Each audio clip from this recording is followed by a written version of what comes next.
And our moderator for the conversation from IndieWire, Mr. Eric Cohn. Thank you. I want to thank the Film Society for hosting us for this panel and also for letting us do this for the Critics Academy, which is an initiative that Eugene and I spearheaded starting 3 years ago, partly to bring a certain kind of professional context to what critics do, but also to sort of formalize some of the passion that drives critics to create the work that they do, which, you know, obviously the New York Film Festival provides a perfect excuse. More than that, I can't think of a better excuse to sort of celebrate what critics do and sort of the enthusiasm that drives their work than talking about Jean-Luc Godard. I think it was around 2001 when Godard came to the Cannes Film Festival and was introduced by the moderator, who said something to the effect of, "In Godard, there is God," which is, you might say, something of an overstatement, especially when he's in the room.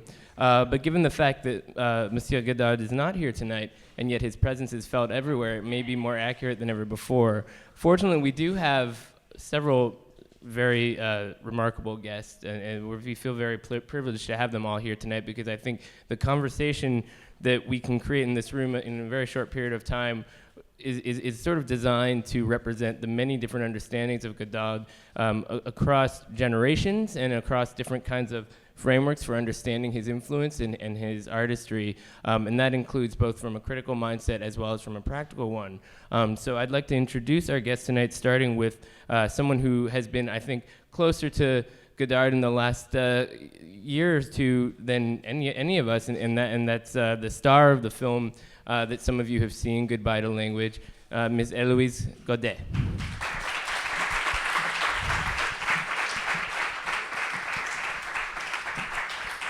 But she's not the only one who has stories about this wonderful filmmaker from over the years. We have with us a really wonderful mind who's been a major part of the New York film scene for several decades, and has not only worked with Godard in the past, but understands his work on a level that many of us aspire to, Mr. Larry Kardish.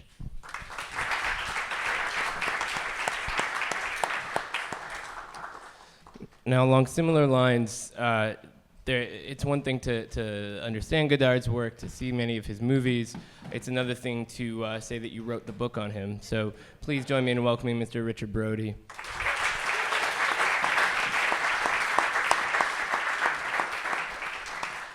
And finally, sort of to bring the legacy into focus, we thought it was really important to represent the fact that for many of us, Godard is somebody you stumble into whose career is already formed by the time you come along. And it's also one of those things where Godard speaks to different people on different levels depending on when they sort of discover him and the different sensibilities that are sort of around when that discovery takes place. We also thought it would be really valuable to kind of show you that the workshop we're doing here isn't just, you know, a dog and pony show, but it has a real sort of legacy going on. So the final guest on tonight's panel was actually in the first edition of the New York Film Festival Critics Academy and currently writes for Film Comment.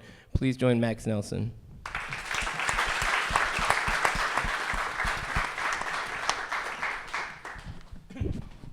So everybody here has different understandings of who Godard is. You might say that Godard is a personal connection that, you know, in some ways is sort of abstract for some people. But Héloïse, for you it was obviously a practical connection because he directed you in this film. I can only imagine what it must have been like to audition for a role like that. But maybe you can start us off by telling us a little bit about sort of what your relationship was to Godard's films before you were involved with this, and how they evolved over the course of shooting Goodbye to Language. I think I was like a lot of people here in the room, like completely fan of a lot of his movies, early movies. Honestly, I didn't know the 90s movies. So I discovered it before when I heard that I could meet him. I watched a lot of movies, actually, a lot. I went to a festival that was doing a retrospective and watched everything I could. So no blind spots. Yeah, and there was not really an audition. It was just an interview with his assistant for 45 minutes filmed and with a short movie, and then that was it. I was chosen, and then it changed his mind because for production reasons it was easier to be with an actress from Switzerland, so I was really disappointed. And then it didn't work out very well. So he said, "Okay, I'm gonna meet Eloise again," and then we met for the first time during half an hour, talking very simply. I was pretty stressed, but he made it so just natural and easy that just went out of this meeting completely happy and jumping all over the place like he's just a nice guy. It's gonna be fantastic. I wasn't sure at all that he would take me for good, but then the day after I had another appointment, and yeah, that began like that. Saying he's much cuddlier than meets the eye. Can I ask a quick question? Eloise, did you ever ask him why he chose you? Actually, no. He never told you? No. Is that typical, Richard, from your research? Depends. Some people he said, it's for your voice or... At the Voice is when I very- met voice him, is very important. I was very looking like Anna Karenina with the like that. But he told me no, make them grow. I don't want that. Because you can see the interview process sort of in Éloge de l'amour. The way people are reading texts. That's in effect part of the audition. He wants to. Yeah, I just had reading is to very read one important to him. page. So tell us a little bit, what was it like to be directed by him once the shooting actually began? He was really precise about everything, like just like music sheets. Like you just say one word, you just do 3 steps, you do one more word, you just push the table, then you turn. It was just that, but no psychological background, nothing. And if I asked questions, he was teasing me, saying, "No, you won't have any questions." So I couldn't. When people ask you what this movie actually means, you have plausible deniability. Actually, would you be able to say what it means? It's really difficult to have just one story about this movie. So, Larry, your experience with Godard was very different from, say, being an actor in one of his films. Can you elaborate a little bit on sort of how that evolved over the years? Sure. To me, Godard, is a brilliant artist. And for me, a totally non-narrative filmmaker at this moment in his career.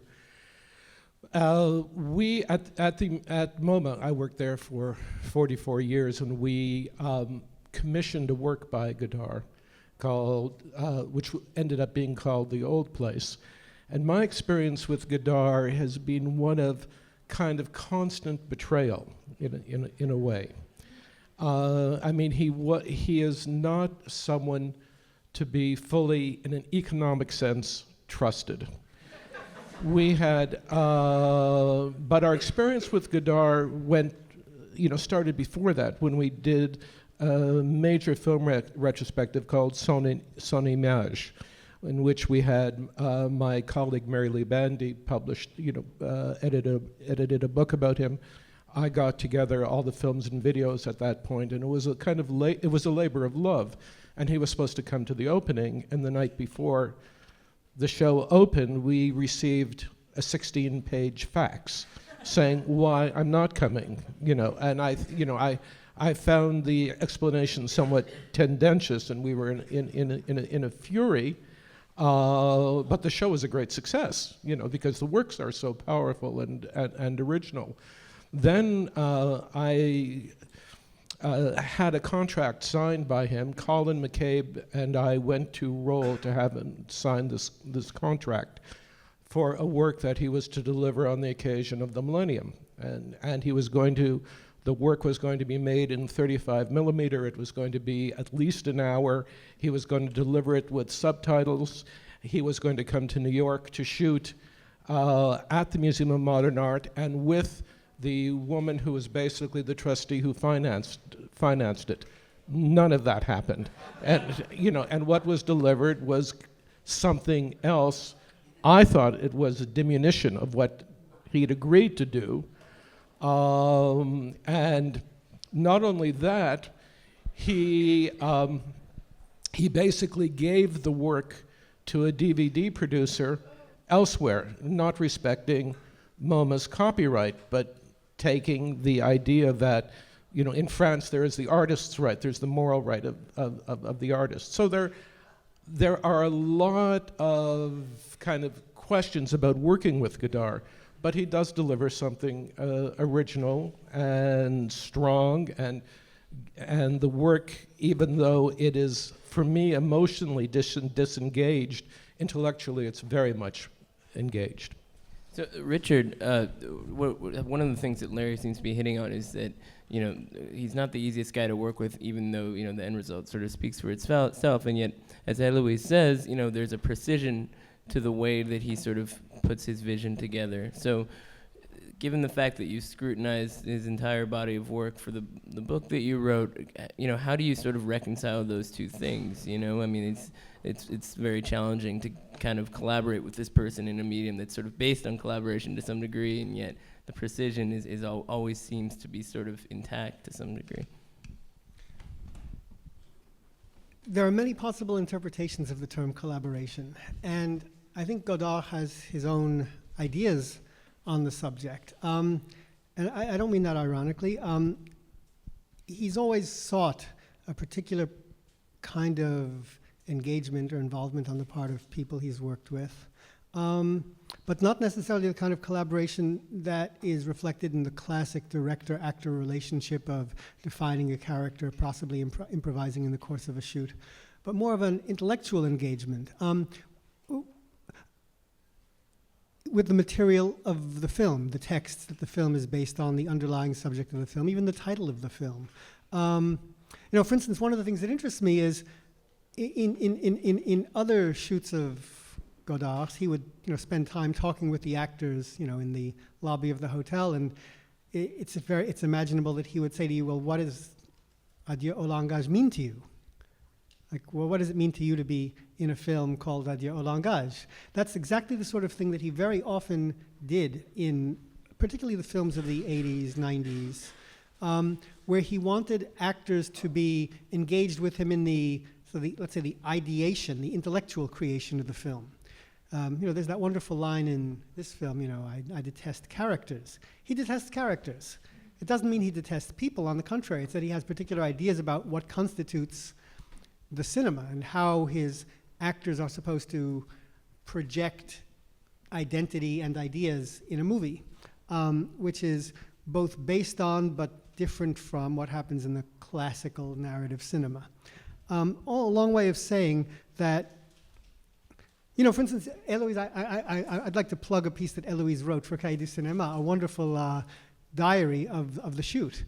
And, you know, she talks about something that's been going on with Godard from the very start of his career, namely, you know, 99% of the shoots that exist have a schedule where the actors and the equipment and the crew are all supposed to show up at a particular location, at a particular date and time, and shoot what they're scheduled to shoot in the script at that point. Godard has never really thought of shooting a movie like that. He has, to use a fairly simple metaphor, thinks of it as more like being an artist, meaning if on a particular day you don't feel like painting the apple but the pear, or you don't feel like painting anything at all, well, then that's what you do. And or what you don't do. And part of the process is economic, which is to say he learned very early on that you can't control your shoot schedule unless you control the money. You know, so for instance, well, just to give an example on Soigne ta droite, which is one of my favorite films from the mid 80s. Half the budget went to the shooting of one scene that ran about 10 minutes. It was an airplane scene, and rather than shoot in a studio, they rented an airplane and shot, you know, every day, twice a day, going and coming between Paris and I can't remember which city in the south of France, and they had about a half hour to shoot, and so they shot an hour a day for a month, and that was, you know, half the budget of the film. And the scene was 10 minutes or so. So collaboration, his precision is intellectual. His precision is like, he wants gestures. He wants an actor to read a line. He wants an actor to read a line in a straightforward way. He wants a gesture. But there's something very classical about this. I mean, I'm sorry for going on so long, but one quick thing. Fritz Lang did the same thing. You know, Fritz Lang was not the kind of guy who would speak at length about motivation with his characters. Hitchcock was not the kind of guy who would speak at great length with his actors, rather about motivation. He wanted them to take 3 steps, turn to the left, say the line, take a step to the right, and look up. And when Godard does this, people think he's weird. When Lang does it or when Hitchcock does it, well, they're being classical. But I think that Godard is not being weird. I think he's in fact being extremely classical. And that in this film, parenthetically, there's something amazingly classical. In a way, something more classical than there has been in a lot of his films for a while. Max, do you feel similarly that this is actually a classical film, despite murmurs to the contrary out there? I think there's a good case to be made for that, and especially that it's kind of aping what we might call a very classical genre. I mean, the elegy, which he's been kind of working with for at least 25 years, possibly before. I mean, I would date it at least back to King Lear. You can make a case for Passion as kind of being the start of this tendency in his films, to always be kind of announcing the death of something, I mean, and for a long time, I think the thing that has been at an end in his films is to some degree Western civilization itself, the whole kind of Western civilization. But what's going on, I think, or has been going on for a long time in his relatively recent work, is to stage the film as a kind of elegy, announcing an end, and then instead of stopping there, try to stage a resurrection of civilization, of cinema and cinema technique. And in that sense, I think the films do kind of have this strong classical element, because in some sense they constitute an announcement of the cinema and an attempt to bring the cinema back to something like its origins or something like its beginnings. In this one, actually, I think there's a kind of departure from that. I think the clue to the departure starts in the title. It starts in goodbye in him announcing goodbye to language itself, which I think puts this kind of what we might call a redemptive kind of project or a messianic prospect kind of in jeopardy. I'm not very sure that he's completely abandoned that project or abandoned Western civilization, but I think there is a turning away. I think you get that even by looking at just the comparison between this film and Film Socialism, his previous film, which was such a kind of globe-trotting, cosmopolitan movie, kind of exposed to so many different places and continents and cultures, whereas this one was shot mostly in his backyard. And that, I think, is revealing, but I'm not sure what to say. May I say something? Yeah, I think that the title is definitely ironic, since language plays a very strong part, and it's more like puissance de la parole, which he also said almost goodbye to language. But I want to reinforce what Richard said about Godard as the artist, because before we had our experiences with Godard, our negative experiences with Godard, I had a telephone conversation with him, and this was before video. And he was saying that what he would like is that if one of MoMA's trustees would give him $1 million or so, he would make a film for this person, and this person would undoubtedly have a screening room in his or her house, and then could do with this work whatever he or she would want to do, just like a painting. Just like you buy a painting, you keep it at home, you exhibit it. And now this is what happens with a lot of video art. But he was the first person to articulate that. I was horrified, because I thought the nature of cinema is that you share it with other people. But he said, no, if someone gave me the money, I would take the money, and even if I would only use a small portion of it to make the work, they would get my name.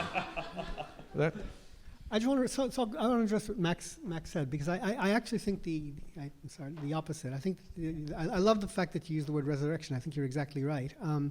But I think that this is actually a remarkably, let's say, resurrectional work. I think that goodbye to language, hello to cinema. Language for Godard is a parody. He doesn't mean goodbye like goodbye poetry. He doesn't mean goodbye Solzhenitsyn. He means goodbye chit chat. Goodbye to the way that language is used on television, to use the expression that he's so often used. Look at the end of this film. It's actually an amazingly redemptive ending. He's so many of his films he eats his young at the end. Yes. And this one, on the contrary, he's gentle. He's giving a lesson. He's restoring an old-fashioned technique and sending a young person gently off to create, which is not the way he has generally looked at young creators in his earlier films. That's true. Oh, sorry. I just want to make sure to work Heloise into this conversation, because we're getting really deep into the text itself. I get it. You talking just a little too fast for me, if I may. But otherwise, I get it, and that's very interesting. Let's keep going. One thing I would bring up is that the legacy of this film has been a fascinating one since the first screening at Cannes, where someone shouted Godard forever before the film began, and then there was applause during a key moment in the way that he used 3D. So I'm curious what surprised you about the outcome of the film itself, having participated in its creation, but at the same time, being able to watch it now from a distance. During the process, during the filming itself? Afterwards. It wasn't. Can you reformulate the question? I don't know if I get it. Really. Did the film look the way that you expected it to? Was it the film that you remember? Yeah, actually, yes, because I had a script big like that with a page of text and a page of images. And it was exactly what it had to look like, but it never really looks exactly the same, because the editing is fantastic, and doing the whole movie, the sound editing is so surprising. You cannot guess what he's going to do with your voice, cutting your voice from your image. We had a lot of scenes shot that are not in the movie, but the sounds are still here, the voices are there. So I was surprised about the results at some point, but not that much about the general ideas and everything. So the ideas, maybe we should get into that a little bit more. He wouldn't tell you what it means, but what does it mean to you? To me, it was a story of a couple, couple having trouble and going into deep fight. I almost had a scene where I had to kill my lover, but he was kind of suddenly shy. I didn't want to make it anymore, as if it was too violent for him at that point. There was supposed to be blood. I think in the second part of the movie there's blood in the bathtub. But for us, the first couple, it was like, I don't feel it right now. Maybe he was too tired or too emotional about that, but he wanted us not to be that violent to each other. So we mostly were the couple that had problem to express their feelings, but not really fighting to death. That was pretty optimistic for me. It's not that, it's melancholic, but not that pessimistic. Do you know how he originally described the film? When he first described this project, I believe it was in 2009 or 2010. And he said it's the story of a couple who are not getting along, and then they get a dog, and the dog moderates between them and brings them together. We never saw the dog. We were supposed to have him here, but we were really, really disappointed. It was 2 blocks away at Anne-Marie Méville's house, but he was either sick or tired or not in the mood. We never got to see him. So to you, But the you dog describe- is an abstract concept. Yeah, very abstract. Eloise described something amazing in her diary. One of the key scenes in the film you describe as something that he came up with on the spot that wasn't in the script, the scene at the gas station. And that's the scene that brings spoiler alert. The scene that brings the dog into the film is something that he came up with just on the spot in the middle of the shoot, and that's pretty amazing. Yeah, there was just a random... Actually, it was kind of written, but we're not supposed to do it that day, not in that circumstance, and not maybe just with the voices, not filmed. It was kind of existing though, but we're just supposed to go home that day. But he was kind of doing some improvisation like that, allowing himself to just say, I'm leaving house with the idea to just do sounds recording. And then he would say to Fabrice Aragno, the filmmaker, why do you take cameras with us? We don't need them. And then suddenly he wanted the camera to do something right now. So he was very happy to have them. So I want to make sure that we get Small questions cameras. from the audience as well. But Max, as somebody sort of, let's say, in the earlier stages of sort of learning how to write about film, how do these sort of more practical stories about the production itself inform or not inform, the way that you might try to sort of grapple with a text like this or this particular film?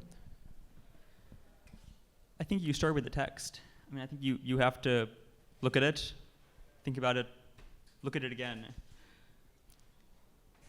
go to the production diaries, go to the author's intentions, the director's intentions, go to on-site accounts of the filming for what you find relevant to accounting for what's in the text. I think your job is in some way to kind of look what's up there and try to explain, in some sense, why it's up there. Not so much how it got up there, but why it's up there. And I mean, I think people have a lot of different opinions on this. I actually tend to think that you can find a lot of an answer to that, or a lot of answers to that, in simply what is up there. I think often movies tell you why they exist more than they often seem to.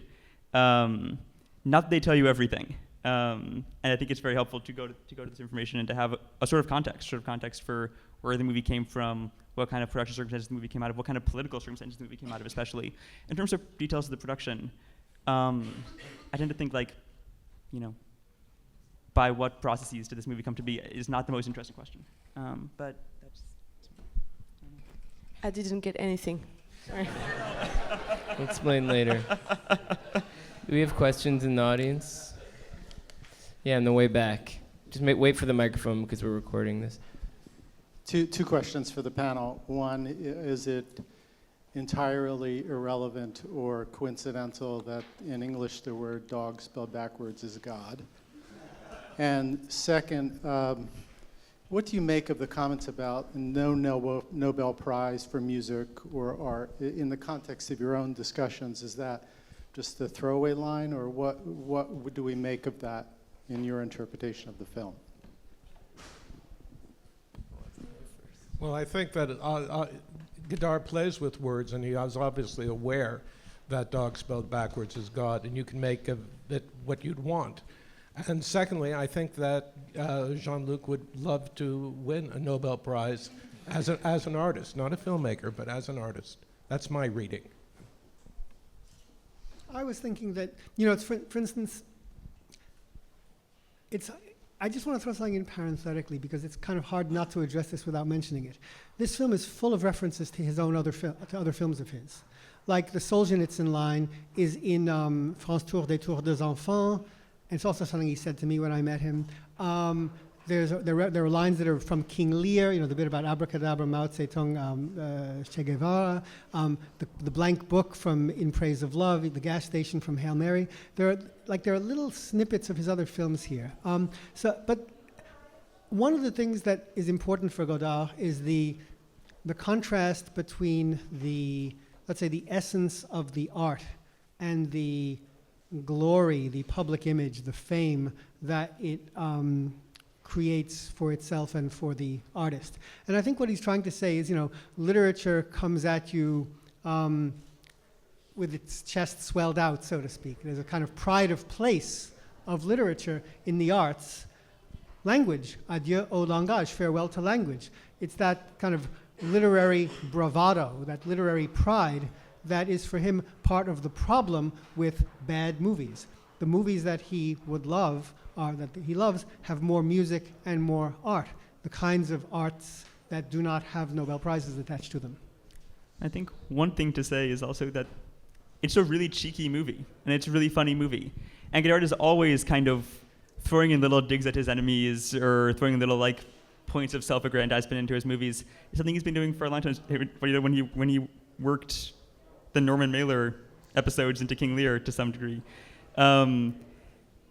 So part of what makes it hard to read these movies sometimes is that they don't often function just purely, maybe this goes back to what you were suggesting earlier, self-contained texts, but that they're always, in fact, pointing to kind of settling personal scores, maybe you could say. Yeah, Jim. First of all, thank you for this panel. Thank you all for participating. Just wait for the mic so we can record. I said thank you all for participating, and thank you for the festival for having this.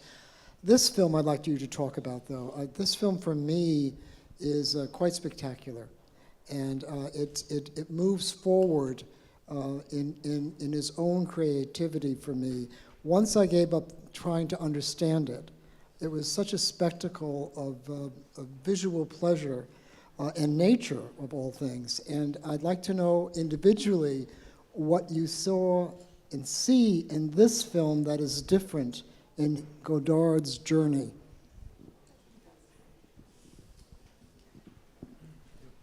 Do you want to? Well, for me, I'm sorry. I think almost everything from Ici des Allures, which he made many years ago, to this is kind of a continuation of sort. He's an artist working in a particular medium with various modes at his disposal. For me, what's different about it is the use of depth of 3D, which I think is a very exciting use, because it's, I think, a very subtle use, and also the affection he shows for his dog, Roxy Mieville. And I'm not being facetious. I think that there is a tenderness there that has not been in his other work, for me. But I think in terms of style, other than the use of depth, it's still a continuation of what he's been working on, his canvas, for the last 20 years. Anything to add from before? Yeah, I think there's a lot of love towards his dog, but also towards his characters that are representing maybe what is his biggest fear, to lose love and don't know what to do with it and deal with the everyday life. I think he's really scared with that. He's living by himself. He's really a lonely character. And talking about couple and love is a huge thing in his cinema.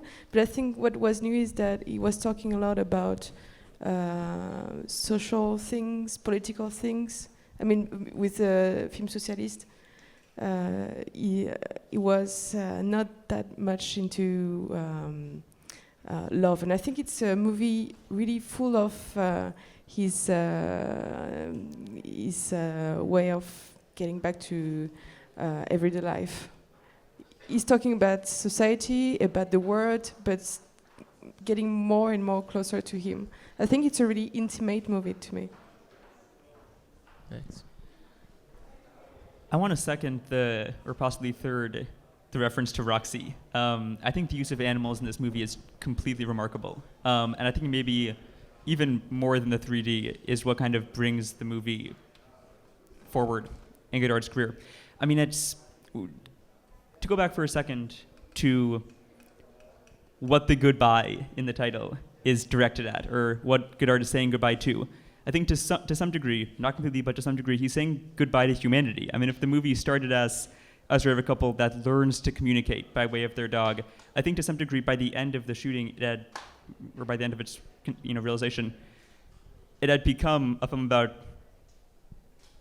a dog who almost abandons a couple, or a dog who almost abandons humanity. And I think to some extent Godard is siding with the dog. There's a couple of really kind of fascinating quotes in the movie that he's pulling from Rilke, he's pulling from Derrida and Heidegger, in which he suggests that it's only animals who have a kind of direct access to the world, and that humans are in some sense turned away from the world, and that this has to do with language. That language is a sort of barrier to a direct experience with or communion with the world. So I think when he says that he's saying goodbye to language, what he really means to some degree is goodbye to a human perspective on the world, and hello possibly to a sort of perspective that identifies with a non-human animal and a non-human animal's relationship to the world. There's a really kind of striking scene where the dog is standing by the river and is listening to what the river is telling him. And then there's a narration that creeps in saying, and Roxy listened to the river and it told him, that seems very new to me. I've never seen him do anything quite like that. But I'm not sure. And I think that's exactly right. It's a sort of hello to seeing with a different kind of, let's say, painterly cinematic eye. Still Godard's eye, though. And Godard is still the painter. I mean, that's part of the classicism of the film, the idea that, a still life is as much a human painting as a portrait of a person. A painting of a dog is as much a human painting as a painting of a crowd scene. Going back to the 70s, one of the things that Godard was doing in the early to mid-70s is he commissioned the creation of a camera. He worked with Jean-Pierre Beauviala, who is, of course, the founder of the company Aton, to create, and this is a small, portable, lightweight, 35 millimeter camera that the way they could hold it at arm's length but it would take sync sound. And it was also small enough to put in the glove compartment of his car. He wanted to be able to drive around, basically, and use this camera the way a painter would use a paintbrush or a sketch pad. He wanted to be able to catch images on the wing, but he wanted it to be 35 millimeter. He wanted it to have the, let's say, the grandeur of the classical cinema that he loved.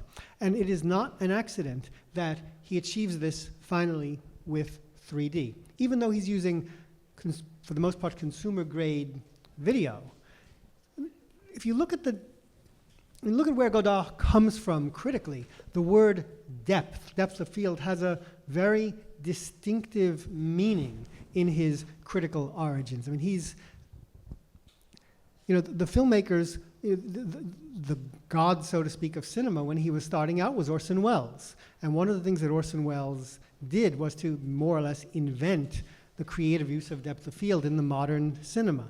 He came of age under not exactly under, but in intellectual connection with André Bazin, someone he was in constant contention with, but who nonetheless was somebody whose idea of what represents the modern cinema is the cinema in depth, the long take with focus running from front to back. And this is something that Godard has finally been able to achieve with this fairly simple employment of the technology that's readily available. And that's one of the things I mean by classical, which is to say he's using these tools to conjure the grand line of cinema from, Wells through Hitchcock, but by means of very casual equipment. He's filming casually, it's mostly handheld, there's only one fantastic crane shot, and he's doing it to achieve images that have a coloristic undulation akin to the images of Monet. So we have time for, I'd say, one more question. So let's make it a really, really good one. No pressure or anything. Maybe somebody from, yeah, sure. Just wait for the microphone. So we want to make sure to get it on the record.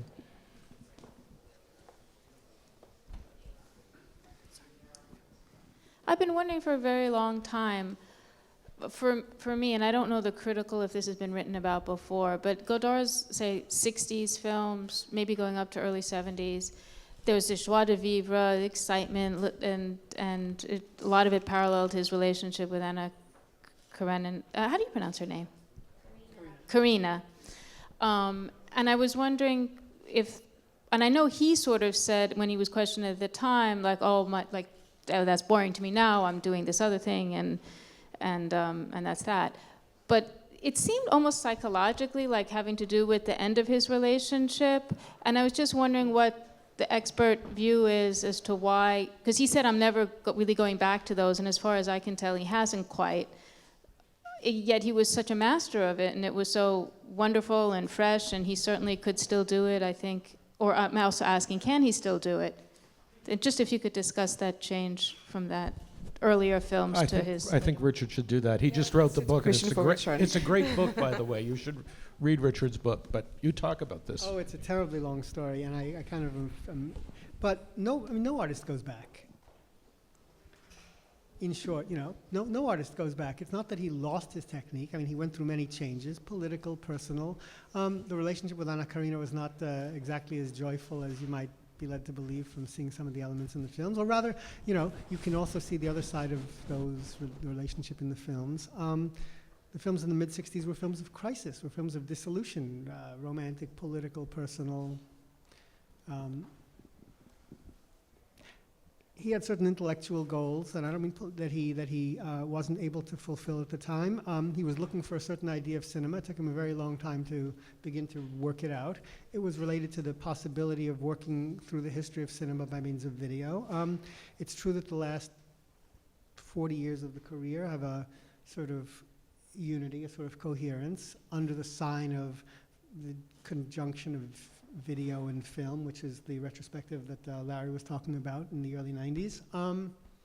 The ability to recreate a new grammar of cinema, and part of that new grammar also entails a new relationship to people in movies, whether the downplaying of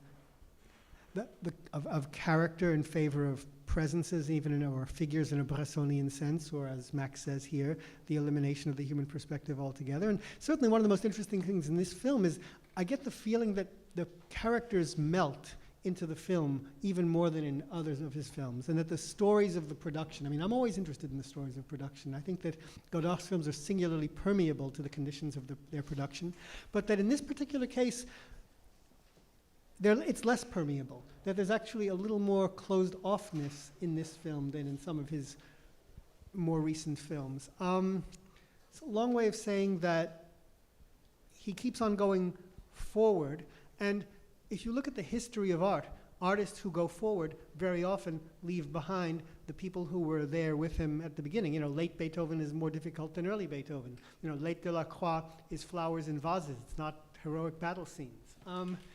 Late period art tends to have a certain abstraction, a certain difficulty, and Godard's does too. It's just that for Godard, things got late early. Well, while we are out of time for this particular conversation, the conversation around this film will continue. It's opening in theaters here in only about a month or so. And I'd like to thank all of these remarkable panelists for being here.